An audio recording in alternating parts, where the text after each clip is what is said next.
Assalamualaikum warahmatullahi wabarakatuh. Saudaraku yang dimuliakan oleh Allah Subhanahu wa ta'ala, dalam kehidupan sehari-hari kita harus senantiasa bersyukur dan memuji Allah Subhanahu wa ta'ala. Salawat serta salam semoga dilimpahkan pada junjungan kita Nabi besar Muhammad sallallahu alaihi wasallam.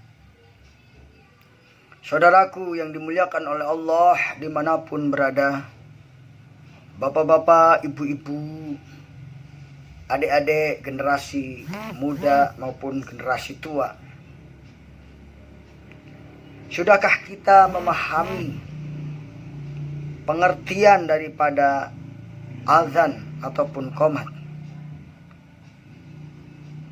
Dalam kesempatan ini saya merasa senang ingin menyampaikan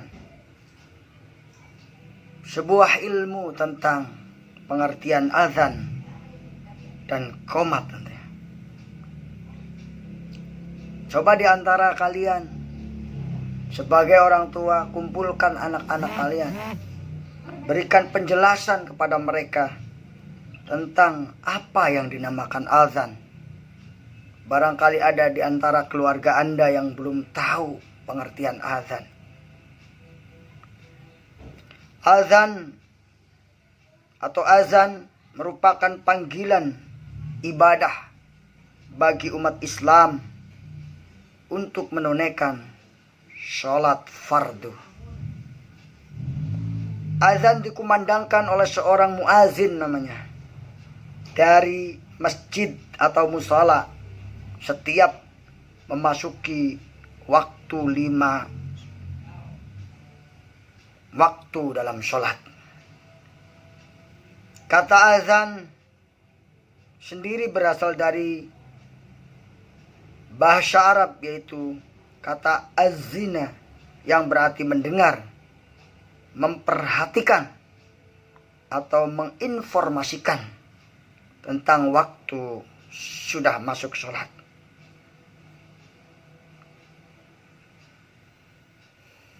Pemahaman ini hendaklah kita sampaikan kepada anak-anak kita, bahwa ketika memasuki sholat pasti tiba azan dikumandangkan. Mulai dari sholat subuh, sholat dhuhur, sholat asar, sholat maghrib,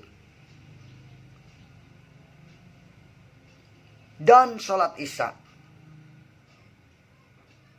Pasti semua orang akan mendengarkan azan.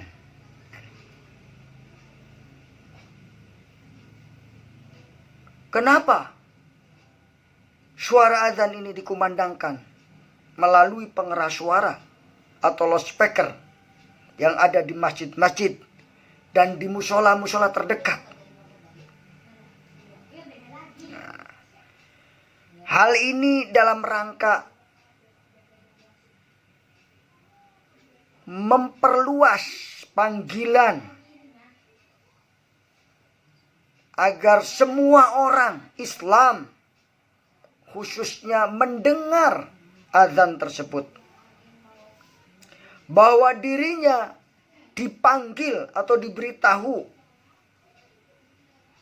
bahwa orang-orang banyak, "Wahai saudaraku," begitu kira-kira, "waktu sholat telah tiba." Begitu adzan sebenarnya. Nah, di dalam agama Islam, azan merupakan lafaz-lafaz yang sudah ditentukan. Mengumandangkan azan ini hukumnya adalah sunnah muakkad, sunnah yang kuat, dan ini dilakukan sebelum melakukan sholat fardu, baik sendiri maupun berjamaah. Saudara-saudara sekalian yang dimuliakan oleh Allah Subhanahu wa ta'ala, ketika adzan ini berkumandang, seorang yang baik akan diam dan mendengarkannya dengan penuh khidmat. Imannya akan menjawab panggilan Allah, bahwa perintah mengumandangkan azan ketika masuk sholat ini tercantum dalam sebuah hadis yang berbunyi, An Malik bin Huwairis qala Nabiyyu sallallahu alaihi wasallam, wa idza hadaratis shalah falyu'adzin lakum ahadukum, akhrajahu sab'ah. Apabila dari Malik bin Huwairis, ia berkata, Nabi bersabda,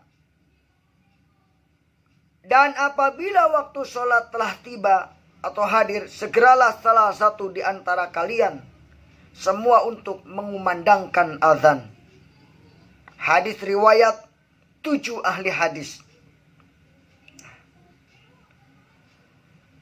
Sebutan orang yang mengumandangkan azan disebut muadzin. Seorang muadzin minimal tahu tentang tugasnya tentang mengumandangkan azan, karena berkaitan dengan nada dan suara. Alangkah baiknya jika muadzin itu bisa mengatur nada dan irama ketika azan. Coba anak-anak kita sudah bisa azan belum? Perlu dilatih. Karena azan ini sangat penting untuk membangun keimanan kita yang paling dalam. Nah ini. Saudaraku yang dimuliakan oleh Allah Subhanahu wa taala. Kenapa seorang muadzin harus bisa mengatur nada dan irama ketika azan? Hal ini supaya para jamaah sholat yang mendengarkan azan ini bisa memperhatikan, bisa mendengar lafaz azan tersebut dengan seksama, sehingga bisa menjawab lafaz azan yang dikumandangkan oleh seorang muadzin dan mempersiapkan diri untuk datang ke masjid. Jadi kalau kita mendengar azan, kita hendaklah mempersiapkan diri untuk datang ke masjid atau ke mushola, di mana azan itu dikumandangkan. Selanjutnya, seorang muadzin hendaknya mengumandangkan azan dengan berdiri dan menghadap kiblat. Ketika mendengarkan azan, hendaknya kita segera untuk melakukan wudu dan bergegas untuk datang ke masjid. Seharusnya anak-anak kita seperti itu. Kalau anak kita tidak seperti itu, mungkin bapak ibunya tidak memberikan peringatan kepada anak kita, tidak memberi contoh kepada anak kita. Nah ini, karena itu seorang ayah atau seorang ibu hendaknya memperhatikan azan ini agar bisa membimbing anaknya untuk sholat berjamaah di masjid atau di mushola. Selanjutnya, seorang muadzin pasti harus tahu lebih dahulu lafaz-lafaz apa saja yang akan dikumandangkan. Seorang muadzin bisa saja anak yang masih kecil atau remaja ataupun orang tua yang memang punya kewajiban untuk azan dalam suatu masjid. Oleh karena itu, semuanya harus tahu apa lafaz-lafaz azan yang dikumandangkan ketika azan. Adapun lafaz azan yang dikumandangkan ketika azan yaitu Allahu Akbar, Allahu Akbar. Itu dibaca 2 kali. Selanjutnya, Asyhadu an la ilaha illallah. Dibaca 2 kali. Asyhadu anna Muhammadar Rasulullah. Dibaca 2 kali. Hayya 'alas shalah. Dibaca 2 kali. Hayya 'alal falah. Dibaca 2 kali. Allahu Akbar. Allahu Akbar. Sekali aja. Lanjutkan. La ilaha illallah. Nah ini. Meskipun azan ini dikumandangkan sebagai tanda waktu sholat telah tiba, tetapi perlu diketahui untuk azan subuh, sesudah membaca kalimat hayya 'alal falah, hayya 'alal falah, ada bacaan tambahan, yaitu as-salatu khairum minan naum. Itu dibaca 2 kali. Itu.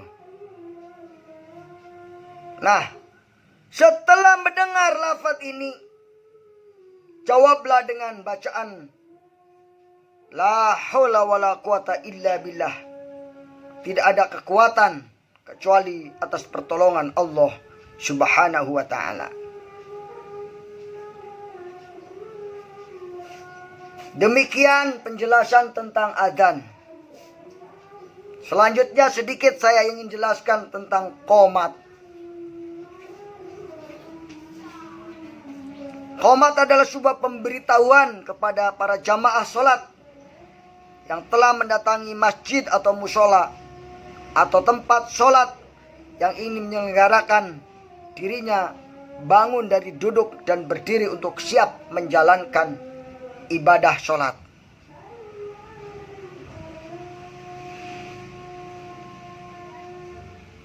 Adapun bacaan qomat seperti azan cuma 1 kali dan ditambahkan kalimat qad qamatis shalah, qad qamatis shalah, la ilaha illallah. Demikian, semoga bermanfaat. Ikuti terus video-video kami dan jangan lupa share sebagai tambahan amal ibadah kalian, sebagai pemberat kebaikan insyaallah. Demikian yang dapat saya sampaikan. Apa yang benar datangnya dari Allah. Selanjutnya, mari kita dengarkan lafaz-lafaz azan yang saya kumandangkan secara lengkap, mulai dari takbir sampai kalimat la ilaha illallah.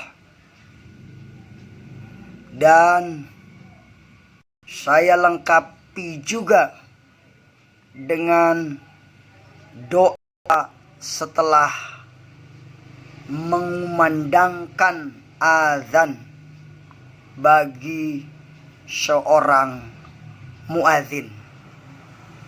Selamat menyimak dan memperhatikan.